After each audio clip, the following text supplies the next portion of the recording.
¿Nos puede contar cuando llegaron a Centro Arte para la Paz? Llegamos, ahí estábamos tranquilos porque nadie los molestaba. Allí pues lo único que teníamos que salir a comprar para comer, ¿Como ¿verdad? cuántas personas se quedaron ahí? Habíamos como unos 250. ¿Por cuánto tiempo? ¿Por una noche? No, estuvimos como 3 días. Después de eso los pasaron aquí para el convento centro, Monseñor Romero. Estuvimos una noche y un día, algo así, pero que estuvimos 3 días en Suchitoto. ¿Y después vinieron? Después, pero de allí estábamos mandando gente, Ajá. porque como no había calle, solo había este caso de las lanchas, ahí había bastante lechuga, no se pasaba. Costaba pasar, mandábamos gente, poquito a poco para acá, ¿verdad? Los últimos que vinimos fuimos nosotros. Lo único que para comprar en Suchitoto, lo que estábamos allí, se les vendía más caro, porque fue una orden de la Fuerza Armada para los señores de las tiendas, porque nosotros traíamos dinero. Supuestamente. Así les dijeron, esa gente trae dinero, les dijeron, véndanle más caro. Así fue el trato que nos dieron. No nos querían, ni la familia podía irlos a ver. Yo tengo una hermana allí y no tenía permiso de irme a ver. Y después de que regresaron de Honduras, ¿cómo vivieron ya el conflicto? Porque antes de eso andaban en guindas y todo eso, y después también. Después, pues cuando hubo digamos, la entrada, digamos, a la capital, como nosotros sabíamos, aquí había gentes que eran de la directiva, entonces lo que se hizo fue que la directiva de aquí compró azúcar, maíz teníamos porque nos daban las iglesias luteranas, de ahí lo tenía todo, ¿verdad? Pero dieron la orden que se comprara azúcar, se comprara sal, se comprara arroz, se comprara frijoles, se comprara todo. Entonces compraron, almacenaron lo que habían dicho, ¿verdad? Y hicimos canales ahí, por la orilla, por la orilla, por la orilla. Unos canales de este hondo. Vinieron unos aviones a ametrallar la lancha. Pero como ya sabíamos, los metimos a los canaletas. A los 8 días vino el operativo y vieron toda la zanjería. ¿Y esto para qué lo han hecho? Para defenderlos. Para eso lo hemos hecho. ¿Y quién les dijo? Nadie. Nosotros sabemos que aquí nos respetan. Ahí los metimos cuando el bombardeo que hicieron en las lanchas. No les importa a la gente. Que ha muerto llega como unos 45, solo los que han muerto en la guerra. Pero de la masacre fueron 143 personas. No los que murieron en combate, ni los que murieron así por ir a los pueblos, ¿verdad? Ya eso no me lo alcanzo a contar, pero lo de la masacre sí son 143. ¿Y qué otras masacres habían aquí cerca, se dieron aquí cerca con la guerra? Bueno, hay una de San Nicolás. Fue increíble porque en realidad esto no fue fácil, porque en primer lugar las tierras no las pagaron, ¿va? Y cuando digo no las pagaron es porque dieron una mínima cosa por ellas, ¿verdad? Y bueno, y el que no quería agarrar los poquitos tampoco lo rogaban. Y siempre tuvo que inundar. ¿O se salían o se salían? Sí, si no se salía es cosa de él. ¿Y se resistieron muchas familias? Bastante gente se resistió, pero las tierras no se las pagaron. ¿Qué cultivaban en estas tierras un día? Lo más principal que era la banda del río Lempa, sandía, cacahuete, yuca, milpa, porque se inundó todo como lo parejo, tal como lo ve ahí donde ha salido, hasta donde estamos y de aquí para allá, para llegar a Copapaya no está cerca a pie, y todo eso eran cañales, y toda esa gente perdió las tierras, y la gente que trabajaba perdió el trabajo, porque aquí se molía, y había una molienda, ¿va? Todo el verano, había gente empleada aquí, pues.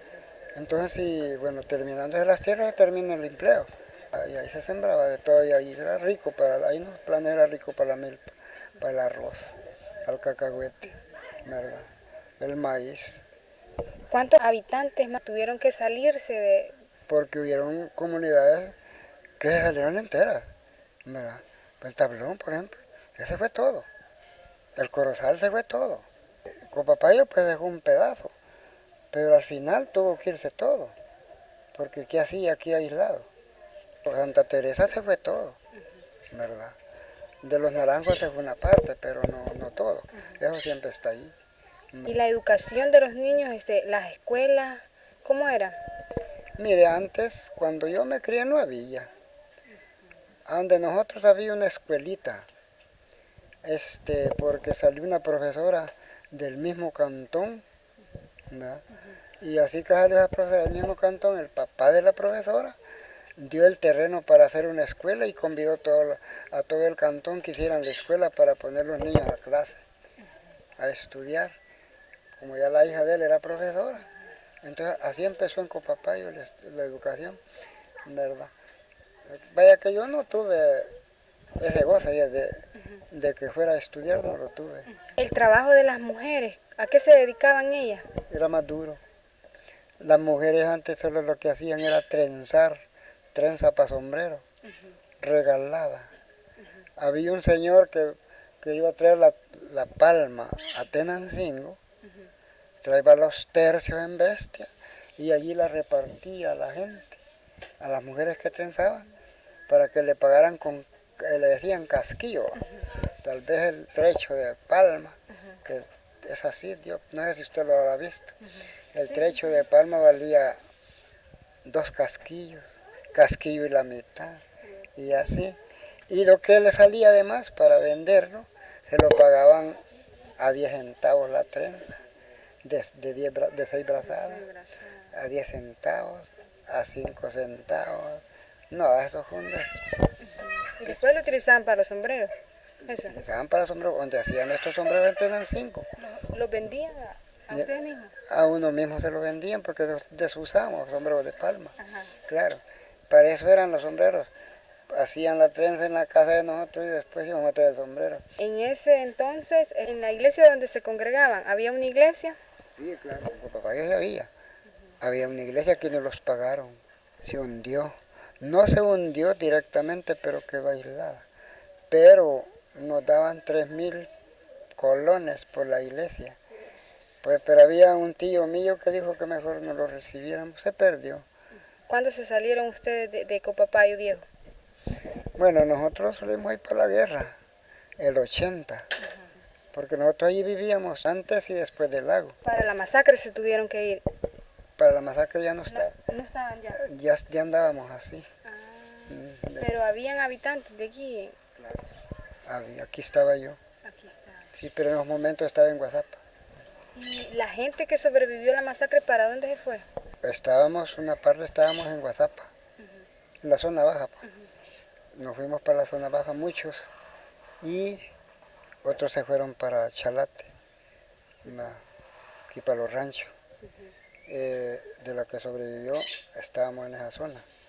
Y ya de la que se murió ya solo la que estaba ahí más en Santa Cruz, en los montes estaba.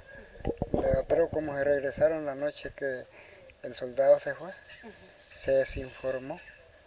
En gran parte pues había un radista de nosotros con esa gente y por radio captó que ellos iban lejos, que ya la última brigada iba por Tejute. Se desinformaron y se quedaron ahí nomás. Se quedaron en los altos y estaban hablando que iban por Tejute los últimos. La gente se confió. Dijeron, ya que se fueron los últimos, ya no caminamos. Hoy en la noche nos regresamos. Pero hubo indisciplina, bueno. Tal vez con disciplina, tal vez se hubieran librado. Pero siempre hay problemas. Porque es que la gente anda aburrida, con hambre, con sueño, martirizado. Siempre hubo disciplina y los detectaron y los mataron.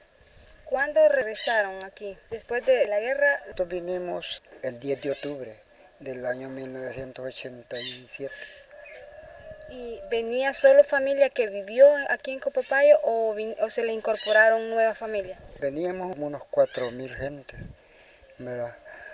Bueno, unos agarraron para Santa Marta, Cabañas, otros agarraron para las vueltas Chalatenango y otros agarramos para acá. Cada quien buscó su forma, a donde iba, porque cada quien llevaba su destino, ¿verdad? Nosotros aquí, no, de solo la familia de Copapayo, no. Si aquí la familia de Copapayo, era poquita, lo que venía, la gente que se incorporó era otra. Sí, porque si aquí de Copapayo no habemos más que 10 familias. Y decidieron regresar aquí, ¿por qué no a Copapayo Viejo? Veníamos buscando, ¿cómo se llama? Un lugar más parejo, ¿me entiendes? Porque Copapayo es así, va. Tiene bondades, difícil para la comunicación, por el lago. Tiene salida por tierra, pero como nunca pensamos en que el caso se iba a mejorar con calle, ¿va? Nunca lo pensamos. Nos vinimos para acá y nos vinimos todos para cobrar más parejo. Porque ahí para arriba, mira que no es fácil. La calle, hay piedra, ya los carros que entraban ahí, entraron una vez, no volvían. Sí, terrible. Y bueno, y todo eso nos hizo pues quedarlos aquí en todos, ¿verdad? Porque aquí nos gusta, aquí nos ha gustado siempre, porque aquí trabajábamos, conocíamos bien, ¿verdad? Y con el agua y la luz eléctrica, ¿cuánto tiempo pasó desde que llegaron aquí para tener eso? Unos 8 años sin luz. Con agua no, porque el agua, la verdad que vino un proyecto por parte de la Cruz Roja Internacional y los echó el agua. ¿Y alguna organización que les apoyó a ustedes para el regreso o ustedes solos vinieron? No, para el regreso vinimos con el ARNUR. El ARNUR es una delegación del Alto Comisionado. Ese nos dio protección, nos arregló todos los papeles para que todos los niños que habían nacido aquí se sentaran aquí. Los que no traíamos documentos, por medio del ARNUR lo dieron, ¿verdad? Porque es la organización que estaba allá en Mesa Grande cuando estábamos allá. Es la que nos protegía, la que nos dio todo. Desde fósforos, maíz, frijol, arroz, todo. Cuando ustedes se salieron por la guerra de aquí, ¿ustedes solitos o también les ayudó alguna organización? La salida de aquí fue por iniciativa de uno mismo, huyendo así, caminando por el monte. Nos fuimos aquí por Chalate, por La Virtud, pero luego ya allí por Patamera había una gente de nosotros, había una organización ahí, grupos pues. Entonces sí, de allí había ese ARNUR, ya existía en Mesa Grande, ya había gente adelante. Y ya cuando nosotros lo fuimos, de allí pasaban la información al ARNUR y ellos quedaban cuándo, qué horas, nos recibían en un lugar, ¿va? De Honduras a El Salvador. Entonces así lo hacíamos nosotros. Allá nos coordinaban con el ARNUR y por medio de eso nosotros los íbamos el día que ya quedábamos, que nos íbamos a contar en tal parte, así nos íbamos yendo. Nunca lo fuimos todos juntos, ¿verdad? ¿Y el trabajo de los hombres siempre ha sido la agricultura o Sí, la agricultura, eso ha sido un patrimonio de toda la vida. trabajaban individual o en cooperativa? Individual, cada quien por su lado. Cuando regresaron por igual. Bueno, cuando regresamos aquí no, porque por un tiempo nos daban todo, ¿verdad? Pero desde que vinimos aquí empezamos a trabajar así en conjunto, tomatera juntos, chilera juntos, milpa juntos, sanjonjolinera así, colectivo todo. Teníamos cocina colectiva también, pero todo eso fue desapareciendo. Todo el mundo trabaja individual, ¿verdad? ¿Produciendo qué ahora? Solo maíz, frijol, maicillo. No le digo arroz porque producen solo para el gasto, no producen para vender. Ajonjolín producían a los inicios, pero como ahora se terminó eso, ya es muy raro el que siembra ajonjolín, ¿no? Para reconstruir aquí en esta comunidad de Copapayo, hubo una organización que les ayudó económicamente. Un proyecto que vino, el nombre era CREA Internacional, Es un proyecto millonario, porque nos construyeron 138 casas. Cada quien hacía su casa. Solo le ponían un hombre. Para 5 casas ponían un maestro. Ese estaba viendo aquí, viendo allá, y viendo allá, y viendo allá. Pero que la gente trabajara, que la gente pusiera el ladrillo, que la gente batiera el cemento. Ellos hoy hacían el trazo, le ponían las maestras, le ponían el hierro, ¿verdad? La gente ha sido como ampliando su vivienda. ¿Cómo hicieron para la repartición de tierra? ¿Cómo se organizaron ustedes? El CREAS Internacional pusieron unos 3 ingenieros a hacer los lotes. Y después de que hicieron los lotes, rompieron la calle, ¿vea? De la calle que va para Hilo Vasco. Rompieron la calle con máquinas hasta aquí para empezar a trabajar, como del 90. ¿Y cómo se vinieron de Mesa Grande? Allá fue una organización muy fuerte. Allá habían reuniones cada 2 semanas para ir motivando este caso de la avenida de Paracopapay. Nadie dijo que no. El ARNUR no quería, porque en ninguna guerra se había dado eso, que en plena guerra la gente quisiera volverse a meter. Eso lo dijo el ARNUR. Vino un alto comisionado de Estados Unidos a hacer una reunión con toda esta gente que estábamos en esa visión y nos dijo, bueno, dijo, aquí hay 3 alternativas. Un tercer país, legalizarse en Honduras, dijo, o irse para El Salvador así en guerra, dijo. Yo no lo veo viable, pero como esa es su visión, ¿Y cómo fue que decidió la gente irse para el sitio, San Isidro? de ahí fue un poco de resentimiento, que como aquí había de las dos tendencias, y habían directivos de una tendencia y de la otra. Los de la FPL sacó la directiva de la RM, solo quedaron solo ellos. ¿En qué comunidades colinda Copapay? Solo con Pepestenango y San Nicolás y Escopeta.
lugares.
pasó.